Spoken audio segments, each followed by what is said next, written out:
What is going on YouTube and weight loss warriors? It's your boy C Dub and I'm back with another video. Today I want to talk to you about OMAD and what can you do if you're having some difficulties. I got 8 tips and I'm going to bring them to you right after this.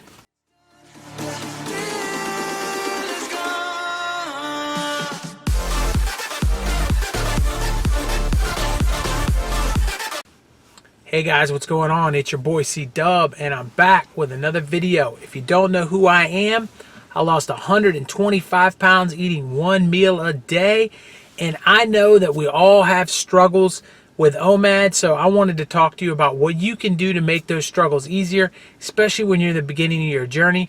I know things can be a little bit overwhelming and you may need some tips or tricks to get you through that, so I'm bringing you 8 of them today. I'm going to start right now with tip number 1. When you're sitting there in OMAD and you feel that hunger coming on, get up and move. Get moving, do something. I don't know if that's going to be walking for you, if that's going to be some kind of exercise, if that's going to be a hobby you want to do. But when you feel that hunger come on, make sure that you're getting up and you're taking off. Tip number 2, stay away from empty calories. That's a big, hard part of OMAD. We want to get in and we want to eat foods that we love. And so we go straight to these processed foods that aren't really good for us. And it ends up being empty calories. So we want to stay away from that. We want to stay away from the things that are processed like the Doritos and the Oreos. And it's okay maybe to have a few of them with your meal. But if you're eating a lot of that in your OMAD meal, it's not giving you energy for what you took in. So the calories are higher than the energy you're going to get out of it. It's not a good combination to be in. And the same kind of thing goes for fast food. If you eat OMAD and you stay on fast food doesn't give you sustainable energy the same way that whole foods were. So get away from the fast foods and the processed foods. Tip number 3, start slowly. And what I mean by that is if you're not doing OMAD yet, work your way to OMAD. Don't hop into OMAD straight off the bat. Work your way to OMAD slowly so you build a tolerance for fasting. If you hop straight into OMAD, you're going to have more struggles than if you move your window down gradually. So I think starting slowly is a huge part of building your fasting muscle and getting to a point in which OMAD makes more sense for you. Tip number 4.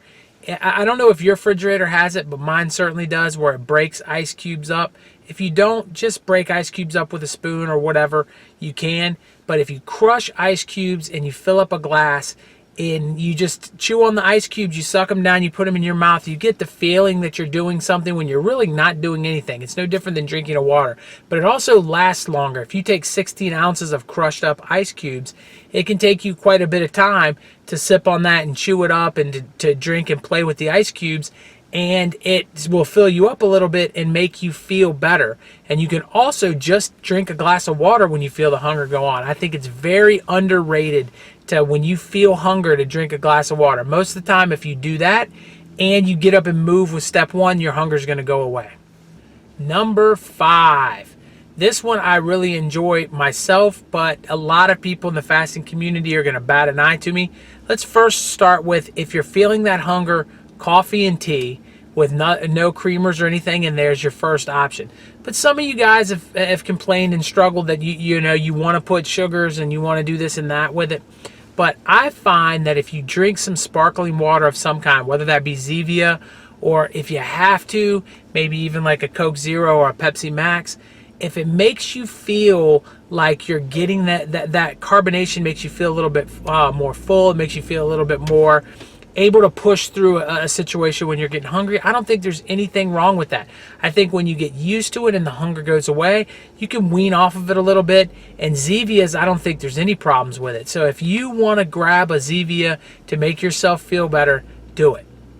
Tip number 6, take your time and move to the warrior diet. So if you've already gotten to OMAD and you're having struggles, or if you've already started in OMAD, some of you guys might have already started there and you're struggling and you didn't take it slowly and you're kind of used to it, go to the warrior where you're doing 20 hours of fasting and make sure you're comfortable in the warrior diet before you move forward. Number 7. Number 7 is an important tip, guys, because I think that we eat when we're bored, and we eat out of not knowing what to do with our time in a particular situation. We have more time than we're used to having, or than maybe we want to have. And so if you stay busy and plan your days to where you don't have a lot of sitting around at your house time, I think that makes OMAD so much easier to deal with. All right, if you hung with me and you got to tip 8, I appreciate all of you. Thank you so much. Leave me a comment that you made it to tip 8 down below. But this is the most important tip. So if you made it this far, I appreciate you. The most important tip is when you're eating your one meal, make sure you're eating an adequate amount of protein. I think that sometimes this gets missed due to different diets and different situations. Protein can come from numerous different sources, so it doesn't matter what kind of protein, but it has been scientifically proven that protein helps with hunger longer than carbs or fat. And carb people, anti-carb people, and anti-fat people don't want to admit that, but it has been proven that protein sustains your hunger a longer period of time. So when you sit down to eat your OMAD meal, make sure you're having protein. Don't do a meal that is fully based on either fats or fully based on carbs. Make sure you've got an adequate amount of protein, and I think your OMAD meal will be much easier. So I want to recap and just say that there's going to be a lot of difficulties in OMAD, that there are going to be times in which that you are going to struggle, and there are going to be times that it feels really difficult to get through the day. What I found, though, is over the course of time that starts to dissipate and go away. And now you get to a point in which you can adjust your windows easier. You don't feel the hunger coming more often. And when you do, you know what kind of way to tackle that problem and how to make yourself feel better. Like, oh yeah, staying busy is what I got to do, or having a cup of coffee at that time is what I need to do, or maybe even, a Zevia. I think understanding and learning which thing it is that helps get you to the point that you need to get through will help. Another couple of disclaimers: if you are going on that OMAD journey and you're having a lot of difficulty, it's okay to break your fast in that day and go back to your regular eating window the next day. So if you're struggling at 3 o'clock and you don't have plans for the day and you feel like you have to eat and you normally don't eat till 5, you can break your fast and eat at 3 and just get back to 5 the next day. You do have to listen to your body, and there's sometimes your body's telling you need to eat, and you have to know it. If you get lightheaded, if you get a headache, there's certain times in which you might have to step back from OMAD and say, you know what? I'm going to go ahead and break for the day, or I'm going to go to a warrior today. I'm going to break it into a 4-hour window. And sometimes it's okay to even extend your OMAD, and say, you know what, I'm going to do a 2-hour window instead of a 1-hour window. And of course, you can wean off of OMAD a couple of times a week or once a week, depending on who you are and what you want to do. That's the beautiful thing about eating one meal a day, is it's really going to fit whatever diet you want. It's really going to fit whatever lifestyle you want. You just have to break it down and make it work. So I hope this video was helpful. I hope that I gave you a tip that's going to help you get through your OMAD day, and I appreciate you guys. Leave me a comment down below if one of these tips is going to help you, and leave me a comment down below if I don't have a tip on the list that will help somebody, because I'm going to tell you, with this community, a lot of people check my comments out and stay engaged, so you might be helping somebody you didn't even know you were helping. I appreciate all of you guys. You know what the drill is. My face is coming up right here.